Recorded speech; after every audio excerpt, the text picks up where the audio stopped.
안녕하십니까. 국민의힘 중앙선대 종교특보단장을 맡고 있는 부산남과 수심 이태기원입니다.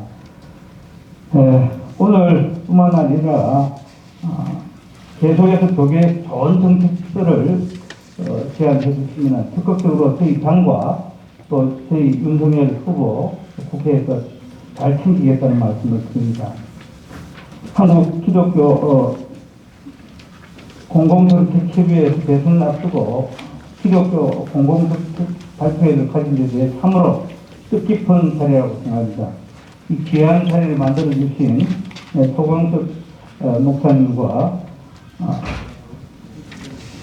유영모 회장님을 비롯한 여러 교계 지도자 여러분께 거듭 존경과 감사를 드립니다. 10가지 정책에 대한 답변을 좀 드리겠습니다. 먼저 첫 번째, 생명 존중의 날 국가기념일 제정 부분입니다.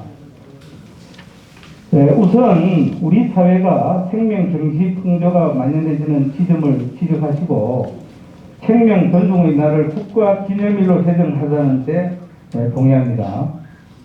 자살, 낙태, 묻지마 살인 등 생명의 존엄성과 생명을 소중함을 읽어가는 사회 풍토에 깊이 우려하고 있습니다. 우리 윤석열 후보는 국가의 가장 중요한 임무는 국민의 안전보호라는 입장입니다. 특히 노원 세모녀 살인, 선호동 묻지마 살인 등 잔혹한 반인륜 범죄를 근절하겠다고 강조하고 국민 안전을 보호하는 데 모든 역량을 쏟겠다고 밝힌 바 있습니다. 자살은 절망, 고독, 우울증 등 다양한 원인이 있지만 우리 사회가 이들을 더 따뜻하고 품어주고 자살을 방지할 수 있는 제도의 강화가 필요합니다. 특히 기독교계를 비롯한 종교계의 지속적인 활동을 기대하고 또 적극적으로 지원하겠습니다. 제정 취지는 동의하지만 다만 언제 어느 날을 기념일로 정할지 등에 대해서는 국회와 교계, 국민 여론을 수렴하는 절차가 있기 때문에 이 부분은 조금 양해해 주시길 바랍니다. 두 번째, 근대 종교문화자원보존법을 제정해달라는 건의에 대해서 답변을 드리겠습니다. 근대 종교문화자원보존법을 제정하자고 하셨는데 당연한 타당한 지적을 해 주셨다는 생각을 갖고 있습니다. 현재 사찰이나 향교 등은 문화재보호법 및 전통사찰보존지원법, 향교재산법 등을 통해 보호받고 있지만은 개신교라든지 천주교, 원불교 등 다른 종교에 기반한 종교문화유산에 대해서는 별도의 입법이 없는 것이 사실입니다. 저도 매우 유감으로 이해하고 있습니다. 특히 130여 년 전 이 땅에 전파된 기독교는 대한민국 근대문화 형성에 지대한 기여를 했음에도 불구하고 이와 관련한 기독교 문화유산은 제대로 관리를 받지 못하고 유실되거나 훼손되고 있습니다. 차기 정부에서 당연히 검토해야 된다고 생각합니다. 모든 종교문화유산을 보존하는 데 있어서 차별받지 않고 평등하게 이루어질 것입니다. 윤석열 정부에서는. 다만 전통 사찰 보존지원법은 당초 불교재산 관리에 기원을 둔 것으로 법률에 의하여 지정된 전통 사찰 및 재산은 지원의 반대급부로 재산의 처리 등에서 문화체육관광부 장관의 허가를 받아야 하는 규제가 있다는 점도 고려할 필요가 있습니다. 이 문제는 제가 국회 문화체육관광위원장으로서 직접 제가 입법을 챙겨 나가도록 하겠습니다. 앞으로 이 입법 사항에 대해서 교계에 많은 조언을 부탁드립니다. 세 번째, 저출산 극복 정책 수립과 아동 돌봄 시설 문제에 대해서 답변을 올리겠습니다. 초저출산 고령화 문제를 해소하기 위한 여러 가지 정책 제안을 해 주시는데 그 취지나 방향에 대해서 전적으로 동의합니다. 국가가 출산 및 보육을 책임지는 것은 국가의 미래를 위해서라도 당연한 국가의 의무라고 생각합니다. 제안해 주신 아동 돌봄 등 시설, 종교시설을 활용한 출산 돌봄 보육센터 종교시설 내 베이비박스 설치 등 여러 정책 제안들을 제안해 주셨는데 상당히 신선하고 충분히 검토해 볼 만한 제안들이라고 저희 당은 판단하고 있습니다.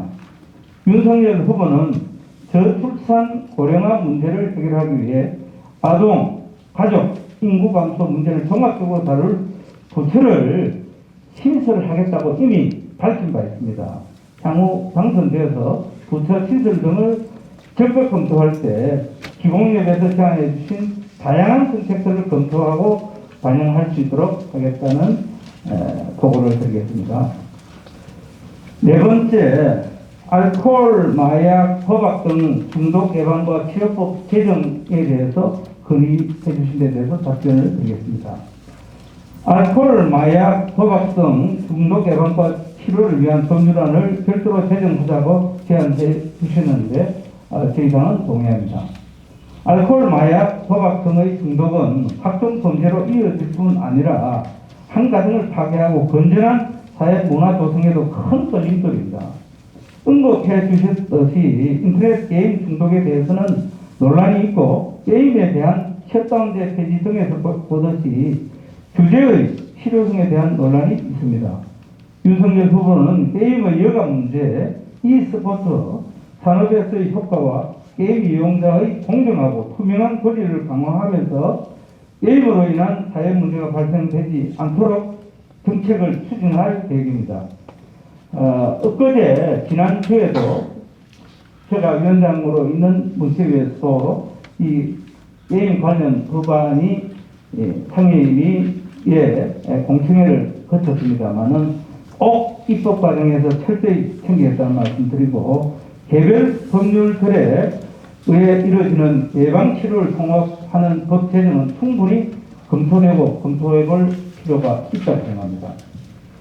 다섯 번째, 기부문화 활성화 정책과 관련한 부분에 대해서 답변드리겠습니다. 기부 활성화를 위한 다양한 방안 제시를 주셨는데 저희 당은 동의합니다. 양극화가 심화되어 가는 이때야말로 노블리스 오블리제 정신, 특히 기부를 통해 나눔의 문화가 더욱 활성화되어야 된다고 생각합니다.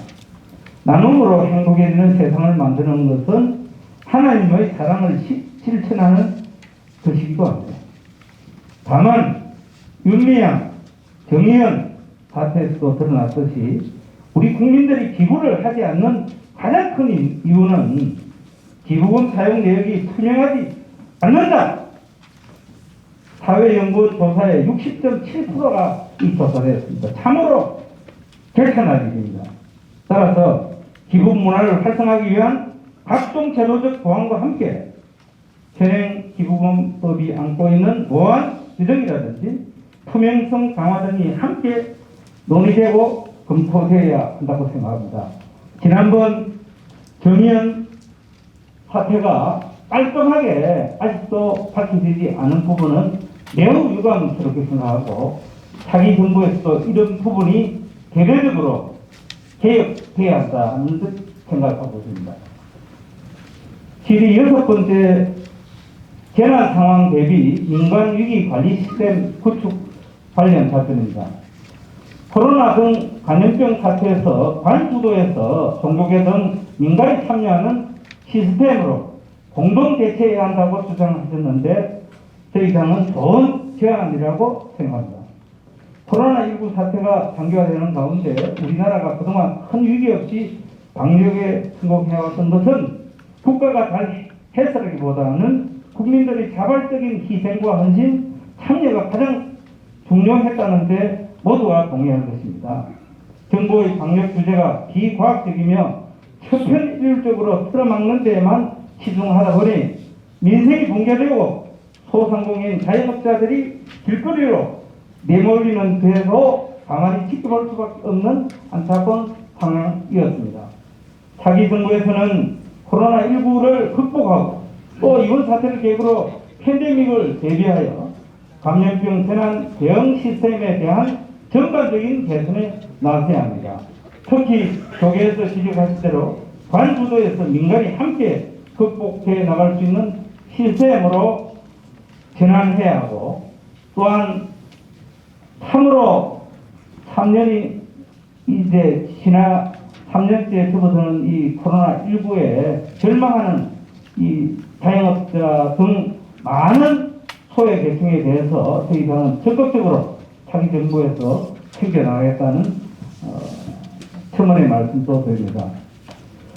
7번째, 종교 사업의 근하기념과 정체성 수호 문제에 대해서 제가 답변을 드리겠습니다. 저는 먼저 작년 8월 달에 민주당의 일방적인 이 사법 통과에 대해서 참으로 통탄한 것이 못하고 있다는 말씀을 드립니다.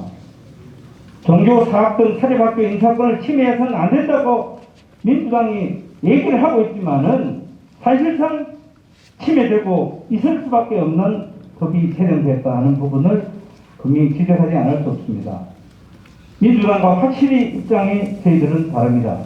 지금 사립학교 교사 채용을 시도교육감에 위탁하도록 하는 사립학교 법안을 독단적으로 처리했지만은 당시 우리 당에서는 의회 독재인데다 거대 여당 민주당이 사학개혁을 내세워 사학 자체를 부정하고 말살하려는 계약법이라고 저희들은 비판했습니다. 지금 교계에서 채용만 문제라고 지적해 주셨는데 이때 통과된 법안에는 지방위원이 대거 들어가 있는 학교 운영위원회를 시민기구로 격상해 정치화했고 교육청이 사무직원의 징계까지 간섭하도록 개정했습니다. 국가가 사립학교 교사를 뽑는 나라는 자유민주주의 선진국 국가에는 없는 것으로 저는 파악하고 있습니다. 일부 사학 비리를 근절을 하겠다는 명분으로 모든 사학의 교원 선발권을 박탈하는 것은 사학 전체를 잠재적 범법자 취급하는 것입니다. 지금 좌파 교육감, 교육청의 문제 다 알고 있지 않습니까? 조희연 서울시 교육감이 등교조 출신 해직교사를 부당하게 특별 채용한 혐의로 감사원감사에 적발돼 현재 공수처 1호 사건으로 수사받고 있는 사실이지 않습니까? 또 각 교육청에서 실시하는 무자격 도장 공모제 공모 제도를 보면은 임용된 교사의 70%가 무려 등교조 출신입니다. 참으로 통탄할 일입니다. 중고등학교는 일부 특목고, 자사고등을 제외하고는 배정이나 여건에 의한 지원으로 입학하고 있으므로 기독교 학교에 대해서만 선지원, 후추천제 방식으로 변경하는 것은 전체 교육제도 틀 내에서 검토가 필요합니다. 사립학교의 자율성을 뺏고 자주적 운영을 가로막아 사학을 말살하려는 의도가 다분해 보이는 법 제도를 다시 되돌려 놓는 것이 차기 정부가 해나가야 할 과제라고 생각합니다. 특히 우리 기독교계의 운영하는 사학이 굉장히 많습니다.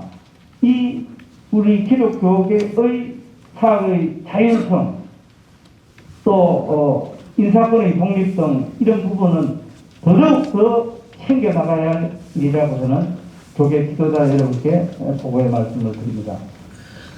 질의 8번째 포괄적 차별금지법 개정 관련 제가 답변드리겠습니다. 차별금지법 개정에 적극적으로 반대하는 바입니다. 저는 엊그제 이재명 후보와 심상정 후보의 토론을 보면서 말의 유희다, 말의 잔치다, 저는 그런 생각을 갖지 않을 수 없습니다. 이제 차별금지법 개정에 대해서 진정성 있는 입장 표명이 있어야 된다고 생각합니다. 21대 국회 개원되자마자 정의당에서 포괄적 차별금지법을 개정하자는 법안 장혜영 의원이 발의됐고 국민의힘 기독인회에서는 제일 먼저 반대 성명을 발표하고 지금까지 줄곧 반대해 오고 있으면서 참으로 많은 공격을 받고 있었습니다. 하지만 민주당은 2021년 6월 이상민 의원, 2021년 8월 박주민 권인숙 의원이 차별금지법을 연이어 발의하며 논란을 추구했습니다. 그런데도 민주당은 한 번도 이 부분에 대한 명확한 입장 표명이 없었습니다. 국민의힘은 차별과 불평등에 절대 반대합니다. 그리고 성소수자, 동성애자 인권도 존중되고 당연히 보호해야 한다고 생각합니다. 하지만 현재 국가인권법에서 성적 지향을 포함한 19개 영역에 대한 차별을 명백히 금지하고 있고 장애인, 연령, 남녀, 근로형태 등 20개가 넘는 개별적 차별금지법이 엄연히 지금 존재하고 있습니다.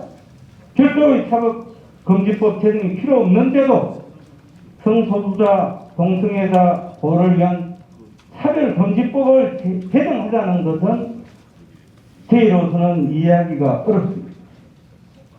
특히 반대하는 사람들을 처벌하는 것은 반인권, 반민주적이며 이것 자체가 또 다른 차별을 이야기한다고 생각합니다.